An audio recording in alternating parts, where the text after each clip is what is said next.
पिछले एपिसोड में हम देखते हैं कि स्क्रल इन्वेजन पूरा हो चुका है। हाउलिंग कमांडोस, इनिशिएटिव और न्यू एवेंजर्स अपनी लड़ाई स्क्रल्स के खिलाफ जारी रखती है। इसके बाद न्यूयॉर्क के सेंट्रल पार्क के बीचों बीच बिजली गिरती है और तब हम देखते हैं वहां पे असली थॉर आ जाता है। और इसके बाद ही हम देखते हैं कि कैप्टन अमेरिका भी सबके सामने आ ही जाते हैं और फिर आखिरकार स्क्रल क्वीन अपनी पूरी स्क्रल आर्मी लेके सुपर हीरोज के साथ लड़ने के लिए वहां पे आ जाती है। और फिर हम देखते हैं initiative, young Avengers, the hood syndicate, secret Avengers और थंडरबोल्ट्स अवेंजर्स के साथ मिलकर स्क्रल्स के खिलाफ लड़ाई में शामिल हो जाते हैं। और फिर आखिरकार अवेंजर्स के साथ स्क्रल्स की लड़ाई शुरू हो जाती है।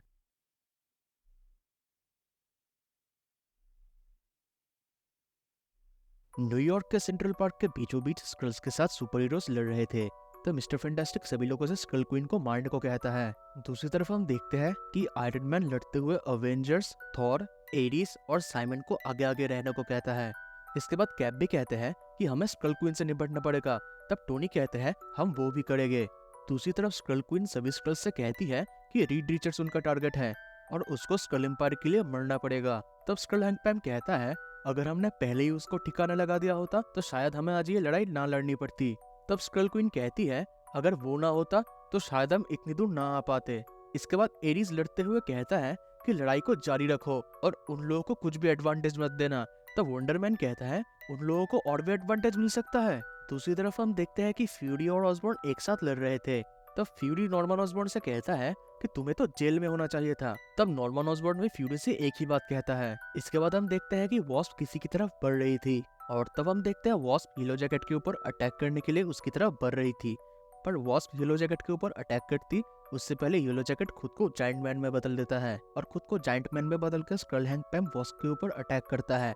और वो उसके ऊपर अटैक करते हुए कहता है मैं तुमसे आखिर में निपटने की सोच रहा था। पर इसके बाद वो कुछ आगे कहने जाता उससे पहले निक फ्यूरी और नॉर्मन ऑसबॉर्न उस जायंट स्क्रल हैंगपैम के ऊपर अटैक कर देते हैं। इसके बाद वो जायंट स्क्रल हैंगपैम वॉस्प से कहता है तुम्हारी प्रॉब्लम ये है कि तुम हमेशा, पर वो कुछ आगे कहने जाता उससे पहले स्टैचर अपना साइज बढ़ा के उसको एक बहुत जोरदार पंच से ठेर कर देती है। इसके बाद आयरन मैन लड़ते हुए सभी लोगों से कह रहा था कि उसकी सूट की हालत बहुत खराब है। तो कैप्टन अमेरिका आयरन मैन से कहता है अपने सूट को पहले ठीक करो। इसके बाद हम देखते हैं कि बुलजाई एक पेड़ के पीछे से छुप के स्पाइडरमैन के ऊपर निशाना लगा के अचानक से गोली चला देता है। पर तब हम देखते हैं बुलजाई असल में स्पाइडरमैन नहीं बल्कि उस बड़े से स्क्रल हैंगपैम के आंख में गोली चलाता है और उस वजह से जायंट स्क्रल हैंगपैम बहुत ज्यादा घायल हो जाता है और वो जमीन पे गिर जाता है। इसके बाद टोनी उस बैटलग्राउंड से निकलते हुए कहता है मैं अपने आर्मर को ठीक करके जितनी जल्दी हो सके उतनी जल्दी वापस आ जाऊंगा। तब थॉर कहता है जो चीज करनी चाहिए उस चीज को करो। दूसरी तरफ हम देखते हैं कि अचानक से एरिस के ऊपर एक स्क्रल फायर कर देता है। तब एरिस उठते हुए कहता है कि ये वक्त बहुत अच्छा वक्त है। दूसरी तरफ कैप ब्लैक विडो से कहते हैं मैं आगे की तरफ जा रहा हूँ। तब ब्लैक विडो कहती है तुम आगे जाओ मैं तुम्हारे पीछे हूँ। इसके बाद हम देखते हैं जब मिस्टर फैंटास्टिक लड़ रहा था तब अचानक से उसके सामने एक स्क्रल आ जाता है जिसने सूजन का रूप लिया था और फिर देखते ही देखते वहां पे बहुत सारे स्क्रल्स सूजन का रूप लेके आ जाते हैं और फिर वो मिस्टर फैंटास्टिक के ऊपर अटैक कर देते हैं। इसके बाद मिस्टर फैंटास्टिक उन स्क्रल्स से कहता है मैं तुम लोगों के अंदर बहुत अच्छी तरह से झांक सकता हूँ और तुम लोगों का प्रॉब्लम तो यही है जब तुम लोगों की कोई भी तरकीब काम नहीं आती तब तुम लोग चाल चलते हो हमेशा। इसके बाद निक फ्यूरी अपने हाउलिंग कमांडोस को मिस्टर फैंटास्टिक को बचाने का ऑर्डर देता है। तब निक फ्यूरी की हाउलिंग कमांडोस उन स्क्रल्स सूजन का पिटाई करके मिस्टर फैंटास्टिक को आजाद करते हैं। इसके बाद हुड फायरिंग करते हुए कहता है अब वक्त आ चुका है कि इस लड़ाई को हम नेक्स्ट लेवल पे ले जाए। तब लोगन कहता है तुमने सही कहा। इसके बाद हम देखते हैं स्क्रल क्वीन आयरन फिस्ट का गला पकड़ के खड़ी हुई थी और इसके अगले ही पल हम देखते हैं वुल्वरीन स्क्रल क्वीन के ऊपर अटैक कर देता है। पर वुल्वरीन स्क्रल क्वीन को और चोट पहुंचाता उससे पहले स्क्रल क्वीन वुल्वरीन का हाथ पकड़ के उसके ऊपर अपने स्क्रल पावर से अटैक कर देती है जिसकी वजह से वुल्वरीन के हाथ का फ्लैश और बोन अलग हो जाता है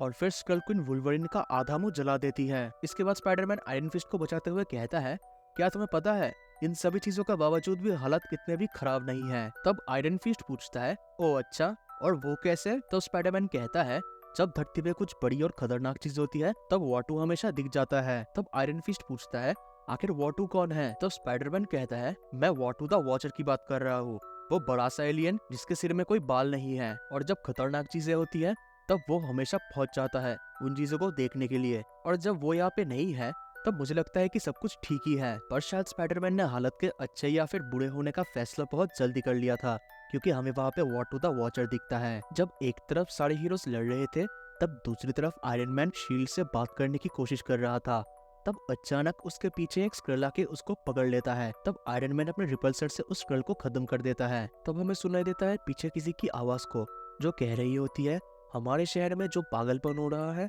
उस पागलपन को बताने लायक शब्द हमारे पास है ही नहीं। और तब हम देखते हैं वो आवाज असल में एक न्यूज रिपोर्टर की थी, जो कह रही होती है, सारे सुपर पावर्स वाले लोग एकजुट होकर स्क्रल एम्पायर का सामना कर रहे हैं और हमारे पास जो न्यूज है उस न्यूज को हम आप तक पहुंचा देंगे। और तब हम देखते हैं उस न्यूज को जेसिका जोन्स और जार्विस बहुत ध्यान से देख रहे थे। उस न्यूज को सुनकर जेसिका जोन्स बहुत परेशान हो जाती है और तब वो जार्विस से कहती है, मुझे उन लोगों की मदद करनी चाहिए, मुझे वहाँ पे जाना होगा। तब जार्विस पूछता है, आप क्या जंग लड़ने जा रही हैं? तब जेसिका जोन्स जवाब देती है कि हाँ, मैं जंग लड़ने जा रही हूँ, क्या तुम मेरे बेटे डैनियल का ख्याल रखोगे? तब जार्विस कहता है, हाँ मैं रखूंगा। इसके बाद जेसिका जोन्स रोते हुए कहती है, क्या तुम मेरी बात समझ रहे हो कि मैं क्या कह रही हूँ? शायद हम लोग कभी वापस ना लौटे, शायद हमारा बच्चा अनाथ हो जाए। तब जार्विस कहता है, मैं आपकी बात पूरी तरह से समझ चुका हूँ। इसके बाद जेसिका जोन्स अपने बच्चे को उठाते हुए उससे कहती है कि वो अपनी जिंदगी में पहली बार एक अच्छा काम करने जा रही है। वो उसके डैडी यानी कि ल्यूक की मदद करने जा रही है। अपने बच्चे से ये सब बातें कह के जेसिका जोन्स अपने बच्चे को जार्विस के हाथ में थमा के वहाँ से चली जाती है। और तब हमें सुनाई देता है अचानक से एक बहुत बड़ा धमाका होता है और उस धमाके को टोनी स्टार्क भी नोटिस करता है। और तब निक फ्यूरी चिल्लाते हुए सभी लोगों से कहता है कि कोई अनजान चीज उन लोगों की तरफ आ रही है। इसके बाद सेंट्रल पार्क के बीचों बीच एक बहुत बड़ा धमाका होता है और तब हम देखते हैं उस धमाके के बीच से नोवार यानी कि मार्वल बॉय बाहर आता है और वहाँ पे आने के साथ ही नोवार कहता है कि मेरा नाम नोवार है और मैं एक क्री वॉरियर हूँ। इसके बाद वो उन स्क्रल से कहता है कि मैं अब कैप्टन मार्वल और क्री एम्पायर के नाम से तुम लोगों से कहता हूँ कि ये जंग अब खत्म हो चुकी है। इसके बाद निक फ्यूरी सभी लोगों से कहते हैं कि यही मौका है इन लोगों के ऊपर अटैक करने का। तब नॉर्मन ऑसबॉर्न भी अपने थंडरबोल्ट्स को आगे रहने को कहता है। इसके बाद ल्यूक केज लड़ते हुए अचानक से जब पीछे मुड़ता है, तब वो देखता है अपनी वाइफ जेसिका को और जेसिका को देखते ही ल्यूक अपने बच्चे के बारे में पूछता है और तब जेसिका जवाब देती है कि उनका बच्चा सही हाथों पे है। इसके बाद केट बिशप यानी कि हॉकाई एक स्कल अटैक से घायल हो जाती है। तब विजन हॉकाई को अपने बाहों में उठाते हुए कहता है कि सांस लो और इसके बाद हम सुनते हैं एक आवाज को, जो विजन से कहता है कि तुम इसको यहाँ से ले जाओ, अब आगे की हालत मैं संभालता हूँ। और ये कह के वो वहाँ पे पड़ा हुआ बो और एरो उठा लेता है और तब हम देखते हैं वो आवाज किसी और की नहीं बल्कि वो क्लिंट बार्टन की थी। इसके बाद क्लिंट बार्टन अपनी तीर चला के वहाँ खड़े सभी स्क्रल्स का काम तमाम कर देता है और इसके बाद क्लिंट बार्टन की नजर पड़ती है स्क्रल क्वीन के ऊपर और तब वो स्क्रल क्वीन को अपना निशाना बना के उसकी तरफ अपना तीर चला देता है और वो तीर सीधा जाके लगता है स्क्रल क्वीन के मुंह में, जिसकी वजह से स्क्रल क्वीन ढेर हो जाती है। और स्क्रल क्वीन की उस हालत को देख के स्क्रल हैंगपैम जोर से चिल्लाने लगता है और वो कहने लगता है, अब ये वैसे होगा जैसे इसको होना चाहिए, वो हमसे प्यार करते हैं और वो सबसे प्यार करते हैं। और ये कह के स्क्रल हैंगपैम एक स्विच दबाता है जिसकी वजह से वॉस्प को कुछ होने लगता है। इसके बाद वॉस्प अचानक से जमीन पे गिरने लगती है और तब हमें दिखाई देता है एक फ्लैशबैक, जहाँ पे हमें दिखाई देता है कि हैंगपैम जेनेट वैन डाइन को एक बॉक्स देते हुए कहता है कि ये एक एनिवर्सरी गिफ्ट है। तब जेनेट वैन डाइन पूछती है, कौन सी एनिवर्सरी? तब हैंगपैम जवाब देता है, कुछ खास नहीं, बस एक तोहफा है तुम्हारे लिए। जब इंग्लैंड में तुम मुझे छोड़ के चली गई उससे पहले मैं इसके ऊपर काम कर रहा था, मैं बस तुम्हें सरप्राइज देना चाहता था। तब जेनेट वैन डाइन पूछती है, आखिर ये क्या चीज है? तब हैंगपैम जवाब देता है कि ये एक नया ग्रोथ फार्मूला है, जिस फार्मूला ने तुम्हें वॉस्प और मुझे एंटमैन बनाया था उस फार्मूले से बहुत ज्यादा इम्प्रूव है ये फार्मूला। तुम वॉस्प बन के अपने साइज को छोटा कर सकती हो, पर जब हालत बहुत ज्यादा बिगड़ जाए तब इस फार्मूले की मदद से तुम खुद को वॉस्प से जायंट वुमन बना सकती हो।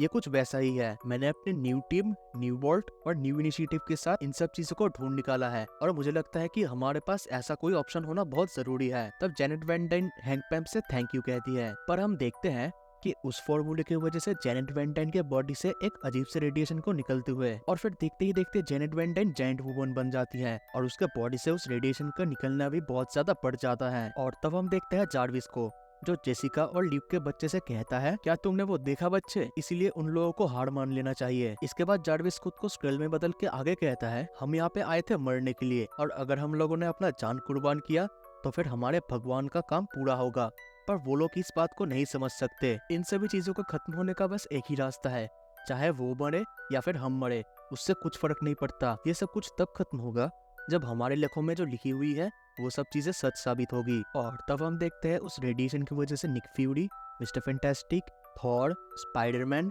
नॉर्मन ऑसबॉर्न और कैप्टन अमेरिका के साथ साथ सभी सुपर हीरोज की हालत खराब होते हुए। सो गाइस, ये था आज का वीडियो। अगर आप लोगों को वीडियो पसंद आए तो वीडियो को लाइक कर देना और ऐसे ही मार्वल कॉमिक्स सुनने के लिए चैनल को सब्सक्राइब कर देना। मैं मिलूंगा आपसे इसके अगले पार्ट में, तब तक के लिए गुड बाय।